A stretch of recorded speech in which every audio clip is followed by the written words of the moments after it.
तो मैं भी रेडी हो गई हूँ और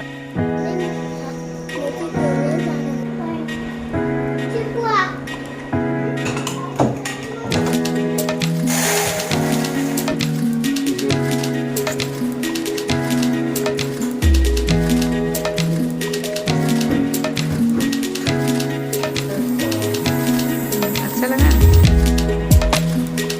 hello friends, welcome back to my channel. कैसे हैं आप सभी? आई होप आप सभी अच्छे होंगे। तो अभी ये शाम का टाइम, शाम के बज रहे हैं 7, पौने 7 हो रहे हैं और मैं अंश के साथ जा रही हूँ गिफ्ट लेने। अंश के पापा तो अभी नहीं आए हैं, तो अंश को जाना है बर्थडे पे, तो चलिए चलते हैं गिफ्ट लेने के लिए।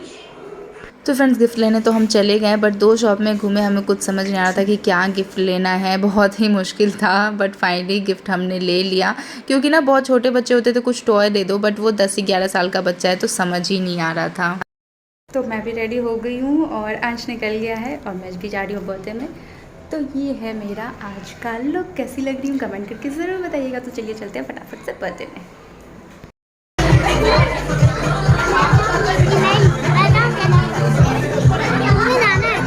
जाओ जाओ जाओ।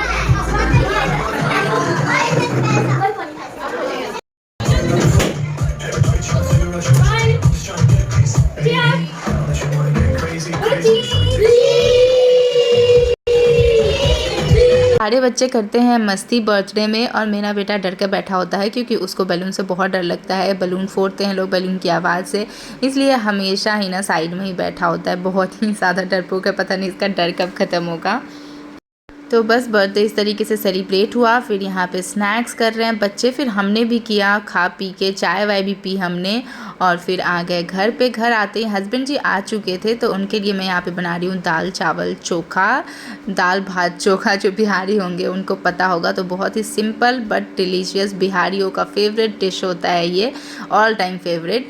तो यहीं मैं हस्बैंड से कुछ कुछ बातें भी कर रही हूँ और साथ में उनके लिए दाल चावल चोखा चढ़ा दे रही हूँ। दाल में ही मैं आलू वॉश करके रख दूँगी ताकि आलू साथ में बॉईल हो जाता है और चावल एक साइड अलग भगोने में बना दूँगी। तो बहुत ही थोड़ा थोड़ा सा ही बनाना है, ज़्यादा बिल्कुल भी मुझे नहीं बनाना है। दाल यहाँ पे ख़त्म हो गई थी तो मैं दाल भी भर दे रही हूँ डब्बे में। और इस बार सिर्फ मैं अरहर की दाल लेकर आई हूँ क्योंकि ना मसूर वगैरह नहीं खाते हैं। नवरात्रि स्टार्ट होने वाले हैं ना, तो इसलिए बेकार का क्यों लाना 2-4 दिन के लिए। और यहाँ पे जब तक दाल चावल दोनों बन रहे हैं, मैं चॉप कर ले रही हूँ प्याज और हरी मिर्ची ताकि झटपट से मैं चोखा बना लूँ। तो चोखा कैसे बनाते हैं वो आज आप सबके साथ शेयर करूँगी। यहाँ पे हरी मिर्ची और प्याज चॉप करके रखी है मैंने। इसमें डालेंगे हम सरसों का तेल। बहुत ज़्यादा हमें नहीं डालना है, बिल्कुल 8-10 बूंद ही डालने होते हैं क्योंकि 2 ही आलू है, तो इसलिए बहुत कम हमें कच्चा सरसों का तेल डालना है, बिल्कुल भी उसको पकाना नहीं है। साथ में हम डाल देंगे नमक। आप चाहें तो इसमें अचार का मसाला डाल सकते हैं या फिर बिना अचार के मसाले का भी चोखा बनता है। बस इतनी चीज़ें हमें डालनी है और मिक्स करना है, अच्छे से मैश करके मिक्स करना है। आलू थोड़ा गर्म था और वैसे भी ना फोक से आलू बहुत अच्छे से मैश होता है, तो इसलिए मैं फोक से पहले मैश कर रही हूँ। और उसके बाद हाथ से मिक्स करके अच्छे से पूरे ही सारी चीज़ों को मिक्स कर लेंगे हम, और हमारा जो चोखा है यम्मी यम्मी सा वो बनकर तैयार हो जाएगा। और फिर घी और जो लहसुन होती है ना, लहसुन की कलियाँ छीलकर और चॉप करके इससे मैंने लगा दी थी दाल का तड़का। के बाद हुआ खाना पीना, जो कि मैं शूट करना भूल गई थी। थोड़ा बहुत मैंने भी खा लिया था अंश के पापा के साथ ही। और अब टाइम आता है सोने का। तो आजकल ना 2-3 दिनों से अंश मुझसे कुछ ज़्यादा ही पिट जा रहा है बार बार। तो ना जब टाइम मिलता है तो मैं इसको थोड़ा प्यार भी कर देती हूँ। तो बस ये हमारा पैम्परिंग टाइम है एक दूसरे को। और यहाँ पे ना उसके पेट में थोड़ा सा दर्द हो रहा था, तो हस्बैंड ऐसे पीठ दबा रहे थे। फिर मैं आ गई किचन में, उसको सोने के लिए भेज दिया पापा के साथ। और किचन अब मुझे क्लीन करना था। तो यहाँ पे सबसे पहले तो पूरा काउंटर टॉप क्लीन करती हूँ, सारी चीज़ें हटाती हूँ। वैसे ज़्यादा काम मुझे नहीं है क्योंकि शाम को ही सारा काम मैं कर चुकी थी और बहुत ज़्यादा खाना भी नहीं बना, सिंपल सा खाना था आज, तो इस वजह से बहुत काम नहीं था।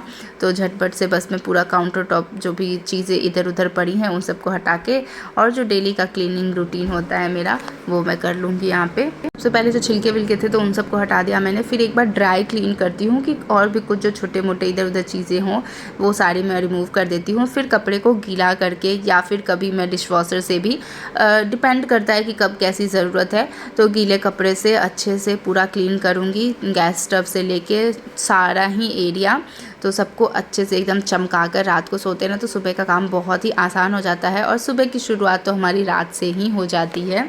जो टॉवल मैं यूज़ करती हूँ उसको भी लगे हाथ वॉश करके बाहर हैंगर रख रखा है मैंने, उस पे हैंग कर देती हूँ ताकि वो सूख जाए।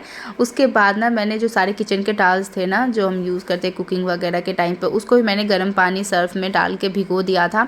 तो उसको मैंने साइड में रखा है कि बर्तन वॉश करने के बाद मैं उसको साफ़ कर लूँगी। तो यहाँ पर सबसे पहले मैं कर रही हूँ बर्तन वॉश, क्योंकि ना थोड़ा थोड़ा करते करते भी ना बर्तन बहुत सारे इकट्ठे हो ही जाते हैं। 2-3 दिन के भी थे और अभी के इतने सारे हो गए, एक आधी फ्रिज से भी निकल जाते हैं। तो बस वही सारे बर्तन यहाँ पे मैं मांज ले रही हूँ।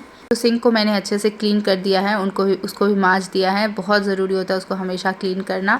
और इवन कपड़ों को कर देती हूँ। तो अगर आप इस तरीके से ना गीले पानी मतलब गर्म पानी में किचन टॉवल्स को सर्फ के साथ रखते हैं ना और 1-2 घंटे के लिए छोड़ देते हैं, वो इतने ईजिली क्लीन हो जाते हैं ना। जब वो ठंडे हो जाए 1-2 घंटे बाद आप आराम से बस उठाओ, हल्का सा अपने हाथों से रब करो और बस वो एकदम चमचमाते से हो जाएंगे। ना कोई स्मेल, ना कोई चिपचिपापन, कुछ भी नहीं रहता है। तो बस इसी तरीके से मैं हमेशा ही क्लीन करती हूँ।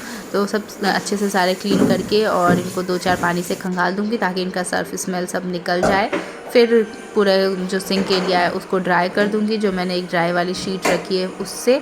और उसके बाद हैंड वॉश करके अब बस यहाँ से निकल जाएंगे। बालकनी में कुछ कपड़े रखे हैं जो उठाने भी हैं और इनको भी बालकनी में ही सुखा दूँगी ताकि सुबह की जो धूप आती है ना वो लग जाए, तो ये और अच्छे से सूख जाते हैं और स्मेल इनकी बिल्कुल ख़त्म हो जाती है। फिर मैं वापस से आ गई किचन में। यहाँ पे मैं भिगो रही हूँ बादाम, क्योंकि ना जनरली मैं भूल ही जाती हूँ, बहुत कम ही खा पाते हैं और खिला पाती हूँ मेरे भूलने की वजह से। तो बादाम को मैंने भिगो दिया है और बस लाइट्स वाइट्स ऑफ करके मैं आ गई हूँ बेडरूम में। मैंने सोचा था कि हस्बैंड ने बेटे को सुला दिया, बट मेरा बेटा हस्बैंड को सुला देगा, बट वो नहीं सोएगा, उसकी ऐसी ही आदत है। और मुझे कट करना था नेल। आई नो रात को नहीं करते हैं बट इमरजेंसी होती है तो करते हैं, क्योंकि मुझे करना ही था। नेक्स्ट डे मैं नहीं कर सकती, डे पे भी होता है ना, थर्सडे को नहीं कर सकते, ट्यूसडे को नहीं कर सकते, सैटरडे को, तो बहुत ज़्यादा दिक्कत हो जाती है। तो इमरजेंसी में ना रात को करनी पड़ती है कभी कभी। तो मैं नेल पेंट मतलब नेल कट कर रही थी, नेल पेंट करना था मुझे। तो बेटा यहाँ पे रिमूवर लेके बैठा है और इतनी ना मेहनत से एकदम मगन होकर रिमूव कर रहा है ना, जैसे कि पता नहीं कितना बड़ा ज़रूरी काम है इसके लिए जो इसको करना एकदम ज़रूरी है। इसको बहुत मज़ा आता है नेल पेंट रिमूव करने में। तो बस ये इस काम में एकदम लगा हुआ है, बट ये इतनी स्लो कर रहा है ना कि पता नहीं 1-2 दिन लग जाएंगे। इसलिए मैंने खुद ने फिर लेकर रिमूव किया और नेल पेंट भी किया। उसके बाद फेस वॉश करके आई। जो नाइट टाइम मेरा रूटीन होता है वो फॉलो कर रही हूँ, जो कि साथ साथ मेरा बेटा भी करता है। तो एलोवेरा जेल लगाती हूँ, लिप बाम लगाती हूँ, बस इससे ज़्यादा और कुछ भी नहीं है मेरा आजकल का नाइट टाइम रूटीन। काफ़ी टाइम से यही रहा है। और हाथ में और पैर में बॉडी लोशन ज़रूर लगाती हूँ, क्योंकि ना दिन भर बर्तन कपड़े ये सब करते करते ना बहुत रफ से हो जाते हैं। तो सेल्फ़ केयर तो थोड़ी बहुत ज़रूरी ही है।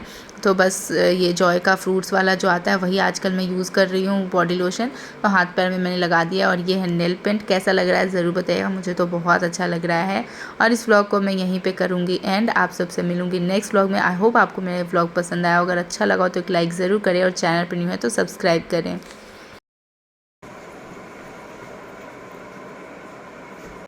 Good night. Good night. Channel पर न्यू है तो चैनल पे न्यू है, सब्सक्राइब कीजिए। Bye bye.